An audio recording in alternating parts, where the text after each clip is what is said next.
하나님 주신 말씀은 잠언 10장 1절로 17절입니다. 교독해서 읽도록 하겠습니다.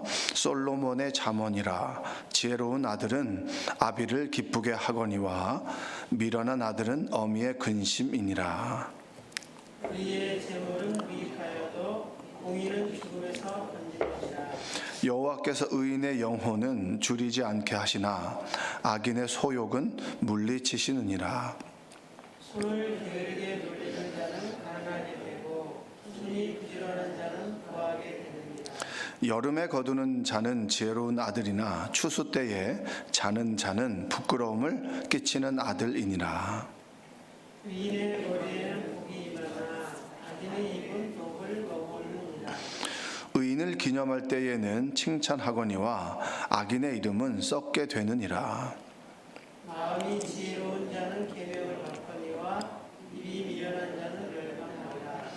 바른 길로 행하는 자는 걸음이 평안하려니와 굽은 길로 행하는 자는 드러나리라. 눈짓하는 자는 근심을 끼치고 입이 미련한 자는 멸망하느니라. 의인의 입은 생명의 샘이라도 악인의 입은 독을 머금었느니라. 미움은 다툼을 일으켜도 사랑은 모든 허물을 가리느니라. 명철한 자의 입술에는 지혜가 있어도 지혜 없는 자의 등을 위하여는 채찍이 있느니라. 지혜로운 자는 지식을 간택하거니와 미련한 자의 입은 멸망에 가까우니라. 부자의 재물은 그의 견고한 성이요 가난한 자의 궁핍은 그의 멸망이니라. 의인의 수고는 생명에 이르고 악인의 소득은 죄에 이르니라. 함께 읽겠습니다. 훈계를 지키는 자는 생명길로 행하여도 징계를 버리는 자는 그릇 가느니라. 아멘. 오늘도 하나님의 은혜가 여러분의 삶 가운데 함께 하시기를 주님의 이름으로 축복합니다. 10장부터 22장 16절까지는 솔로몬의 잠언입니다. 솔로몬이 여러 가지 인생의 지혜, 권력과 재물과 그리고 한 시대를 풍미했던 그에게 있어서 주신 지혜를 기록한 것이 10장부터 22장 16절까지입니다. 그래서 지혜와 어리석음, 지혜로운 것은 뭐고 어리석은 것은 뭐냐, 그리고 의인과 악인, 그리고 미덕과 부덕을 대조하면서 우리에게 보여주고 있는데, 두 가지 말씀을 좀 드리고 싶어요. 첫 번째는 결과보다는 과정이 좀 올바라야 된다는 겁니다. 우리는 결과만 좋은 모든 과정은 이제 무시되는 경우들이 많은데, 부자가 돈이 많아요. 돈이 많은데 돈이 많은 것이 아니라 그 과정 속에서 어떻게 돈을 벌었느냐, 어떻게 부를 축적했느냐, 그것이 더 중요하다라고 하는 것이 오늘 읽은 말씀의 근간을 이루는 겁니다. 2절을 한번 다시 읽어볼까요? 불의의 재물은 무익하여도 공의는 죽음에서 건지느니라. 이걸 쉽게 세번역에서 보면 이렇게 얘기할 수 있어요. 부정하게 모은 재물은 쓸모가 없지만 의리는 죽을 사람도 건져낸다. 이제 공의를 의리라고 번역했습니다. 그래서 부정하게 모은 재물은 쓸모가 없지만 의리는 죽을 사람을 건져낸다. 불의의 재물은 무익하여도라고 하는 말은 뭐냐면, 불의의 재물은 여기서 말하는 건 부정하게 획득한 재물입니다. 아무리 돈이 많아도 그가 어떻게 돈을 벌었느냐. 제가 목회를 나갈 때쯤에 그 시골 교회를 도와줬던 그 장로님이 계셨어요. 그 장로님이 어떤 분이냐면 감리교 장로님이셨는데, 우리끼리는 그 시골 교회에 이제 10만 원씩을 후원해 주셨어요. 300교회를 후원해 주셨습니다. 그러니까 대단한 거예요, 그분이. 근데 그분이 어떤 일을 하셨냐면 무기를 수입해서 이제 국방부하고 체결하는 그런, 쉽게 말하면 그 군수업체 로비스트였습니다. 그러면 우리가 그 돈을 받아야 되느냐, 안 받아야 되느냐, 그런 문제들이 우리 목회자들, 그러니까 주변 사이에 그런 논의가 있었습니다. 토론이 됐었죠. 이 돈을 받는 것이 옳으냐, 이게 부정한 것이냐 아니면 적법한 것이냐라고 하는 그런 논의들이 있었습니다. 근데 저는 받았죠. 시골에 있었을 때.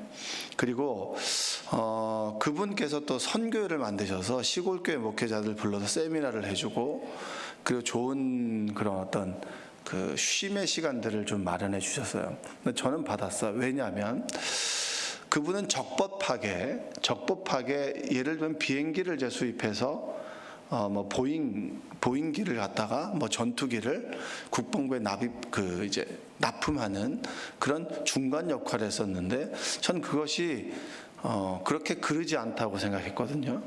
적법한 절차에 의해서 적법하게 수입하고 그리고 적법하게 납품했다라고 저는 믿고 있었어요. 근데 그걸 반대하는 사람들의 입장에서 어떻게 이게 군사 무기 아니냐, 사람의 살상용 아니냐, 근데 그런 일을 하는 부분에 대해서 어떻게 우리가 그 후원을 받을 수 있느냐라고 한 논의가 있었습니다. 자, 어떻게 돈을 버느냐, 어떻게 재물을 축적하느냐라고 하는 것이 중요하다라고 하는 것을 이 솔로몬은 이야기를 해주는 거예요. 무익하여도라고 하는 것은 계속적인 행복은 없다. 불이하게 모은 재물에 그 축적에 의해서 우리에게는 영원한 행복은 없다. 하나님의 뜻에 합당하지 않은 불법적인 수단을 통해서 얻어진 재물이 당시에는 육체적인 안락과 편안함을 줄 수는 있지만 하나님께서는 그것을 기뻐하지 않는다. 이것을 이제 얘기해 주고 있는 거예요. 그래서 이에 반해서 의리는 뭐냐? 하나님께서 여기서 공의라고 번역해 놓은 의리는 원어로 이해하면 체다카라고 하는 뜻입니다. 이 말의 의미는 사람으로서 지켜야 될 도덕적인 그런 의로움을 가리킵니다. 그러니까 사람들이 보고 하나님께서 볼 때 적법한 절차에 의해서 벌어들인 수익을 이야기하는 거예요.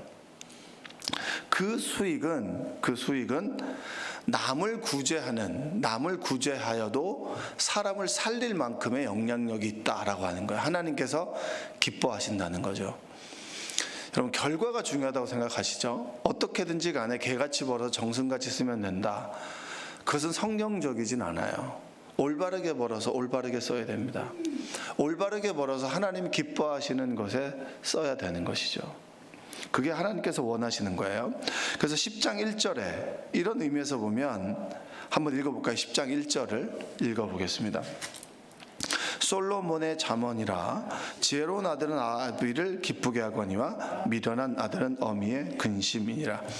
그러니까 이렇게 본다면 적법하게 벌고 적법하게 쓰고, 그리고 바른 어떤 기준을 가지고 벌고, 그리고 하나님께서 원하시는 곳에 쓴다면 아비를 기쁘게 하지만, 적법하게 벌지 않고 과정이 올바르지 않다면 그것은 어미의 근심이 된다라고 하는 말로 해석을 할 수가 있겠죠.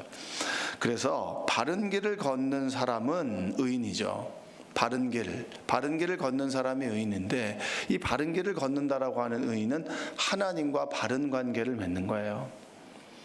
하나님을 아버지로 섬기고 그분의 말씀을 따르고 그분의 말씀대로 살아가는 사람들을 의인이라고 합니다. 죄가 없는 사람을 의인이라고 하지 않아요. 우리는 죄가 있죠. 죄가 있습니다. 연약하기 때문에 넘어지기도 하고, 우리의 연약함으로 인해서 다른 사람에게 죄를 짓게도 합니다. 다른 사람을 시험 들게도 해요. 우리의 연약함 때문에.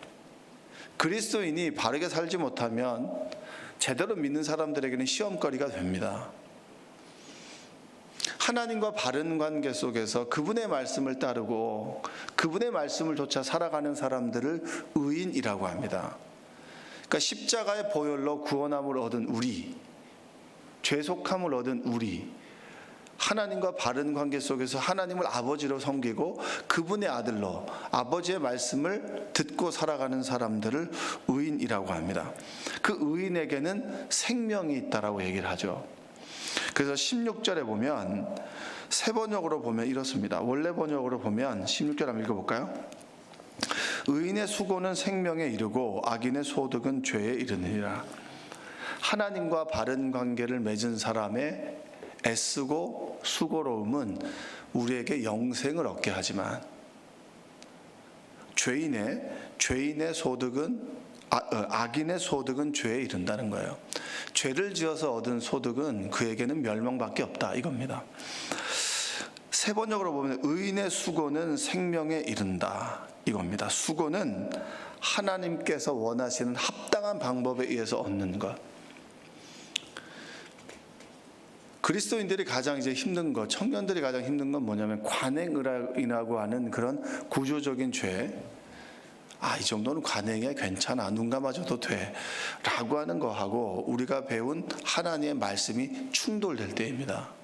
이게 사회생활 가운데 제일 힘들죠. 이 정도는 괜찮아, 이 정도는 관행이야, 이것과 이것이 부딪힐 때, 그렇다 하더라도 그 속에서 하나님께서 원하시는 것이 무엇일까 고민하고 개선해 나가는 것이 그리스도인들의 바로 태도이겠죠. 그래서 의인의 수고는 생명에 이른다. 여러분, 하나님과 바른 관계 속에서 우리가 걸어가는 그 길이 영생의 삶을 불러오는 것이 되기를 주님의 이름으로 축복합니다. 두 번째는 손이 부지런해야 된다는 거예요. 손이 부지런해야 된다. 4절을 한번 볼까요? 손을 게으르게 놀리는 자는 가난하게 되고 손이 부지런한 자는 부하게 된다. 그러니까 끊임없이 손으로 수고하는 사람이 있어요. 우리 교회에서 보면 늘 뭔가 열심히 하는 사람이 있죠. 열심히 부지런하게 일하는 사람들은 부하게 되는 겁니다. 그러나 이 손이 게으른 사람들은 가난하게 된다는 거예요. 그러니까 그리스도인들은 열심히 살아야 돼요. 매 순간 하나님께서 우리에게 주어진 하루를 살아갈 때, 시간을 살아갈 때 열심히 살아야 됩니다. 부지런하게 손을 움직여서 또 발을 움직여서 열심히 살아야 되는 거예요. 게으르다는 얘기 들으면 안 되고요. 그리고 우리가 직장인으로 어떤 회사에서 일을 하죠. 월급이 적다, 복지가 어떻다라고 말하기 전에 내가 정말 수고하고 열심히 하느냐. 제가 보면 회사의 사장님들이 돈을 많이 받죠. 돈을 많이 받을 만합니다. 정말 열심히 책임지거든요. 그냥 노는 것 같지만 정말 책임질 일이 많아요. 끊임없이 머리가 돌아가요. 이걸 어떻게 해야 되고 저걸 어떻게 해야 되고. 직원들이 잘못하는 것에 책임을 누가 집니까? 사장이 지잖아요. 책임의 크기가 작으면 적게 받을 수밖에 없고요. 책임의 크기가 크면 많이 받아야 되는 게 자본주의입니다. 손이 수고한 대로 받게 되는 것이 맞는 거예요. 항상 기도할 때 저는 손이 수고한 대로 열매가 맺어졌으면 좋겠습니다. 손이 수고한 대로 열매가 맺어지는 이 사업장, 가정이 되게 하여 주옵소서. 이 얘기는 열심히 일하지 않게 된다면 하나님, 열심히 일하지 않는 자에게는 열매가 없는 삶을 살아가게 하여 주옵소서라고 하는 의미도 되는 거예요. 그리스도인은 말씀대로 살아가는 사람들은 손이 수고하는 사람들이에요. 자, 예수님께서 공생에 사실 때 어떻게 사셨습니까? 굉장히 손으로 수고하셨어요. 손이 수고하는 삶을 사셨습니다. 누가복음 4장 40절과 41절에 보면 이런 말씀이 있어요. 해질 무렵에 사람들이 온갖 병자들을 데리고 나오매 예수께서 일일이 그 위에 손을 얹으사 고치시니라고 합니다. 그리고 41절에는 여러 사람에게서 귀신들이 나가며 소리 질러 이르되 당신은 하나님의 아들이니이다. 예수께서 꾸짖으사 그들이 말함을 허락하지 아니하시니 이는 자기를 그리스도인 줄 알미러라. 자, 해질 무렵에 병자들이 데리고 와서, 이 전에는 어떤 거냐면 회당에서 가르치시고 시몬 베드로의 집에 갔는데 그 장모에 열병이 있었습니다. 열병을 고쳐주셨어요. 그 얘기를 듣고 예수님의 소문을 듣고 해질 무렵에 쉴 쯤에 퇴근 시간에, 그러니까 여러분이 퇴근 시간에 사람들이 몰려와서 얘기하면 어때요? 관공서에서 6시쯤 와도 5분 전에 전화하면 잘 안 받아요. 퇴근해야 되거든요. 가방 싸서 기다리고 있는데 5분 전에 전화하거나 문의하거나 오면 되게 싫어합니다. 자, 예수님도 하루 종일 가르치시고 고치셨어요. 선포하셨습니다. 근데 해질 무렵에 이제 쉴 즈음에 육체를 가지고 있잖아요. 그때 많은 병자들이 왔어요. 온갖 병자들을 데리고 사람들이 왔습니다. 여기도 아프다 저기도 아프다, 제가 이상하게 가슴이 뛰고 정말 머리가 아프고 정말 많은 병들이 있어요. 전염병도 있고. 그러면 외면할 법도 한데 주님께서는 일일이 손을 얹어서 한 사람 한 사람의 병을 고쳐주셨습니다. 그럼 찍고 하는 건가요? 네? 아니죠. 어디가 아프냐, 언제부터 아프냐, 얼만큼 아프냐 일일이 물어보시고 손을 얹으시고 고쳐주셨다는 말이에요. 그러니까 예수님은 공생애를 사실 때 그냥 술렁술렁 살지 않으셨어요. 손이 수고했고 발이 수고했고 끊임없이 일하셨어요. 아버지께서 일하시니 나도 지금 일한다라고 하는 겁니다. 하나님께서 일하셨고 주님께서 일하시니 오늘 우리도 일하는 거예요. 열심히 부지런히 최선을 다해서. 근데 그 일이 나에게 유익이 되는 일도 있겠지만 남을 위한 일도 하셨고 하나님을 위한 일을 열심히 하셨다는 거예요. 우리도 오늘 열심히 수고하고 일하시겠죠? 주부들은 가정의 자녀를 위해서 열심히 일합니다. 또한 가정 경제를 위해서도 일하겠죠. 그리고 여러분들이 이곳에 기도하실 때도 정말 가정을 위해서 기도하겠죠. 그렇죠? 근데 우리의 이제 시선과 우리의 모든 기도의 내용들이 나를 좀 넘어섰으면 좋겠어요. 나의 부요함과 내 자녀의 부요함을 넘어서 나의 문제를 좀 넘어서 다른 사람을 위해서 기도하고 지역과 나라와 민족을 위해서 기도할 수 있었으면 좋겠습니다. 또 내 가정을 위해서 수고하는 일, 또 나를 위해서 수고하는 그런 수고로움도 좋지만 교회를 위해서 또한 누군가를 위해서 봉사하고 헌신하는 그 일도 우리가 감당해야 되는 거예요. 예수님께서는 자신을 위한 삶을 살지는 않으셨어요. 그래서 우리가 구원을 얻었죠. 근데 그 구원의 복을 나만 누리려고 하는 사람들이 많이 있습니다. 성경은 절대 모든 복의 정점에 서 있으라고 얘기하지 않아요. 복을 받고 흘려보내라고 합니다. 근데 우리는 자꾸 나만 받으려고 해요. 그래서 내가 손이 수고했는데도 열매가 부족한 이유는 나를 위한 것이기 때문입니다. 주님을 위하고 그리고 내 이웃을 위한 삶으로 내 삶의 방향들이 좀 바뀌어지는 은혜가 여러분에게 있기를 주님의 이름으로 축복합니다. 의인, 하나님과 바른 관계를 맺고 손이 수고한 대로 살아가는 사람의 어떤 열매는 영원한 생명이에요. 그리고 부요함입니다. 그 부요함과 영생의 삶이 여러분에게 온전히 있기를 주님의 이름으로 축복합니다. 기도하겠습니다. 사랑과 은혜가 풍성하신 아버지 하나님, 수고롭게 살아갑니다.